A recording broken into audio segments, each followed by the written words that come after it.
1948లో బైరాన్పల్లిలో జరిగిన crucial ఇన్సిడెంట్‌ని base చేసుకొని design చేసిన మూవీయే 'ఛాంపియన్'. ప్లాట్ లైన్ వచ్చేసి ఇంగ్లాండ్ వెళ్లి అక్కడ ఫుట్బాల్ ఆడాలనేది మైకెల్ డ్రీమ్.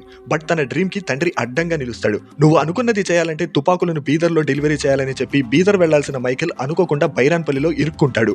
ఆ తర్వాత ఏం జరిగింది అనేదే 'ఛాంపియన్' కాన్సెప్ట్. యాక్టర్‌గా రోషన్ మంచి మెచ్యూరిటీ ఇచ్చాడు. లుక్స్‌లో confidence, strong dialogue delivery and easy పర్ఫార్మెన్సెస్‌తో అట్రాక్ట్ చేశాడు. బట్ ఏ ఎమోషన్‌కి హై ఎక్స్‌ప్రెషన్ ఇవ్వాలి, ఎక్కడ తగ్గాలి అనే విషయంలో ఇంకాస్త క్లారిటీ రావాలి. అలాగే రచ్చరవికి మంచి క్యారెక్టర్ పడింది.